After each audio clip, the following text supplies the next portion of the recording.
Dan lu tahu fungsinya rakyat Malaysia kan budak. Mereka dilahirkan untuk jadi budak. Di mana menteri bagi tahu kita dipaksa untuk perjanjian ni. Kalau dah dipaksa mana ni apa? Diugut lah.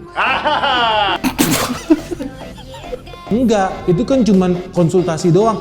Goblok, menteri tolol siapa namanya tuh, Tengku Zafrul, si tolol satu ini. Malaysia Shell, goblok. Kamu bodoh yang bodoh.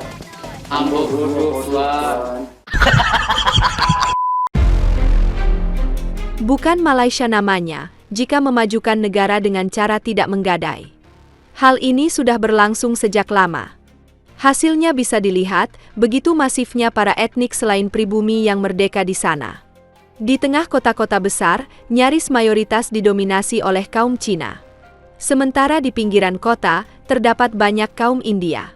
Dan orang pribumi Malaysia sendiri, sayangnya masih tinggal di kampung-kampung. Tanpa disadari, semua adalah hasil dari negosiasi bertahap, di mana kampung-kampung orang Melayu Malaysia terus digusur demi kemajuan negara. Walaupun yang maju adalah kaum Cina dan India, namun setidaknya, orang Melayu Malaysia masih dapat nimbrung ketenaran kemajuan negara. Indonesia, jika ingin maju dengan cara seperti itu, tentu saja bisa maju dalam sekejap melampaui Malaysia. Namun bangsa Indonesia punya rasa malu dan harga diri yang tinggi, sehingga apapun yang terjadi, bangsa Indonesia tetap berusaha berjuang untuk berdiri di kaki sendiri bagaimanapun getihnya. Karena mental orang Indonesia sangat percaya akan kejayaan bangsa Nusantara di masa mendatang. Baru-baru ini telah terjadi lagi, di mana demi mendapatkan tarif 0% dari Amerika Serikat, Perdana Menteri Malaysia rela menggadaikan negara. Para orang Malaysia rata-rata tidak mengetahui atau peduli dengan perjanjian di belakangnya. Yang penting tenar, urusan masuk jurang bisa dipikir belakangan. Namun tidak dengan para pengamat ekonomi dan politik.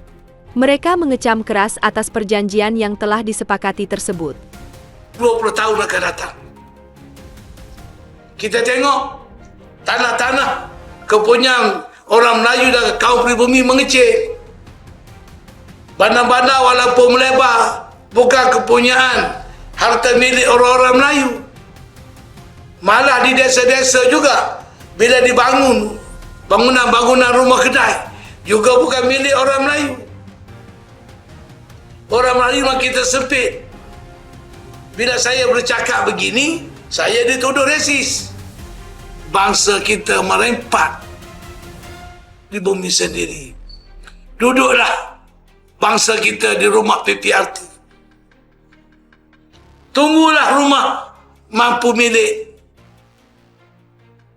Bangunan mencakar langit sudah naik di negara kita. Tetapi orang Melayu masih duduk dalam rebak ayam. Di desa, di kampung. Masya Allah. Jangan kita nak berpura-pura. Nah, ini. Ekspor Indonesia bisa tertekan dong. Masa sih? Dan banyak lagi lah pokoknya media-media di sini yang seolah-olah memuji-muji tarif 0% Malaysia. Dan di sisi lain pasti juga ngata-ngatain Indonesia juga. Tapi pertanyaannya, bener nggak sih Malaysia diuntungkan oleh tarif 0% ini, atau jangan-jangan malah dibodoh-bodohi? Karena lu tahu ya, pejabat-pejabat di Malaysia ya, kalau bisa menggadaikan negaranya, kenapa tidak? Jadi buat teman-teman yang belum tahu ya, tarif 0% itu bukan buat semua barang made in Malaysia, tapi hanya untuk 3 jenis barang tertentu doang. Yang pertama, barang yang berhubungan dengan produk farmasi. Yang kedua, barang yang berhubungan dengan peralatan-peralatan dirgantara, jadi aerospace equipment lah. Nah yang ketiga, barang-barang seperti minyak sawit, kakao, karet. Nah ini hal yang menguntungkan apa enggak sih sebetulnya buat Malaysia? Ya asal lu tahu aja ya. Setahu gua Malaysia itu produk utama ekspornya itu bukan farmasi, bukan peralatan dirgantara. Dan kalau lu ngomongin kakao, mana ada kebun kakao di Malaysia?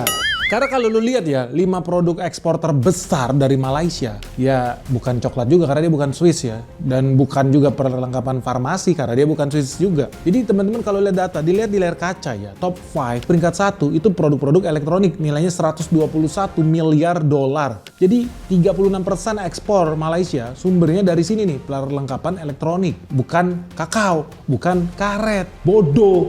Yang kedua apa? Mineral fuels, oils, distillation products, jadi produk-produk yang berhubungan dengan minyak bumi. Nilainya 47 billion dollar, itu ranking 2. Peringkat 3 apa? Perlengkapan mesin, industri, itu nilainya sekitar 31 miliar dolar. Nah yang keempat, nah ini baru ada nih, minyak sawit. Minyak sawit ekspornya itu 18 miliar dolar dari Malaysia. Peringkat 5, alat-alat yang berhubungan dengan optical, fotografik, jadi lensa, itu sekitar 15 miliar dolar. Jadi dari situ lu bisa lihat lah, sebetulnya 0% ini yang diuntungkan siapa yang nggak tahu. Tapi ini yang namanya optical deal. Optical deal biar ya pejabat Malaysia bisa bilang sama rakyatnya, kita sukses besar, dapat tarif 0%. Buat barang-barang yang sebetulnya nggak penting. Karena mereka juga bukan ekspor itu, mereka nggak ada ekspor coklat guys. Mereka ekspor apa? Perlengkapan dirgantara, nggak banyak, kecil banget. Farmasi, apalagi boro-boro. Jadi buat apa tarif 0%? Nothing, sampah, bodoh. Kita mau bahas dulu dong kepintarannya si Malaysia ini ya. Kenapa? Karena dia dari tadi sibuk-sibuk aja ngata-ngatain Indonesia bad deals, padahal mereka menggadaikan negaranya. Kok bisa? Kita cek yuk lebih dalam lagi. Apa sih yang dilakukan Malaysia ya sehingga mereka bisa dapat tarif 0% buat barang-barang yang nggak penting ini. Tapi at least seksi buat dijual ke media. So kalau lu penasaran, jangan di skip video ini. Let's check this out. Jadi yang pertama ya, di pasal 2.2 ayat 1 lu bisa lihat ya, Malaysia itu shall allow. Jadi mereka harus mengizinkan, wajib bahkan, karena istilahnya shall, bukan may. So Malaysia shall allow US originating goods that comply with applicable US or international standard. Intinya apa? Kalau barang-barang ini udah dibilang sah, bagus, baik, halal, oke, menurut Amerika Serikat, Malaysia harus manut, harus ikut. Kan budak nih, gue gak peduli apa kata lembaga lu, tapi kalau Amerika udah bilang yes, barang ini wajib masuk, barang ini udah sesuai dengan peraturan Amerika Serikat, Malaysia wajib terima. Wah ini bener-bener nggak ada nih harga dirinya nih Malaysia nih. Bodoh banget. Yang kedua produk pertanian ya. Jadi di pasal 2.3 agriculture, bagian pertanian, Malaysia itu nggak boleh lagi menghalang-halangi produk pertanian Amerika Serikat masuk ke Malaysia. Jadi bahkan mereka harus kasih preference, memprioritaskan market access, pasar buat produk-produk made in USA. Wah hebat banget ini. Petani-petani di Malaysia bakal makin sengsara nih. Ya tapi ya itulah konsekuensi lu ya. Yang ketiga ini sadis nih. Malaysia nggak boleh mengenakan pajak. Jadi mereka nggak boleh kasih digital tax buat produk-produk Amerika Serikat. Jadi ini lu bisa lihat di pasal 3.1 dan ini bener-bener sadis. Ini kedaulatan rakyat negara Malaysia bener-bener digadaikan guys. Mereka nggak bisa ambil pungut pajak buat barang-barang digital Amerika Serikat. Karena itu bakal dianggap menyusahkan perusahaan-perusahaan Amerika Serikat. Dan lu tahu fungsinya rakyat Malaysia kan budak. Mereka dilahirkan untuk jadi budak Amerika Serikat. Padahal ini sadis. Karena lu tahu ya, dari 5 tahun yang lalu lah, bulan Januari 2020, Malaysia itu udah dapat penghasilan 400 juta ringgit Malaysia. Itu setara 1,5 triliun rupiah guys. 400 juta ringgit loh penghasilan Malaysia dari digital tax, pajak digital. Siapa yang bayar? Google, Netflix, Facebook, Steam, PlayStation, Amazon, itu semua kan bayar buat produk-produk digital. Lu gunakan jasanya. Lu kasih pajak. Di Indonesia mereka dipajakin guys. Lu kalau nggak percaya lu transaksi di Steam, beli game online di Google Play Store, atau di Apple, atau di Netflix, lu bayar pajak. Malaysia nggak boleh ngasih pajak itu. Kenapa? Karena kan mereka budak guys. Mereka bangsa budak yang dilahirkan untuk memperkaya Amerika Serikat. Ya supaya apa? Amerika Serikat punya banyak duit buat beli senjata, beli tentara, beli pesawat jet supaya mereka tambah kuat. Ya berkat siapa? Ya rakyat Malaysia ini yang bodoh ini. Jadi lu bayangkan mereka betul-betul menjual negaranya dengan harga murah. Mereka nggak bisa lagi malakin Facebook. Mereka nggak bisa lagi minta duit sama Netflix. Bebas mereka diobok-obok, diacak-acak sama perusahaan oligarki teknologi Amerika Serikat. Bukan cuma ini guys, di nomor 4. Malaysia juga harus memfasilitasi perdagangan digital Amerika Serikat. Udah mereka nggak boleh pungut pajak terhadap perusahaan-perusahaan startup teknologinya Amerika Serikat, Facebook, Amazon, Netflix, dan sebagainya.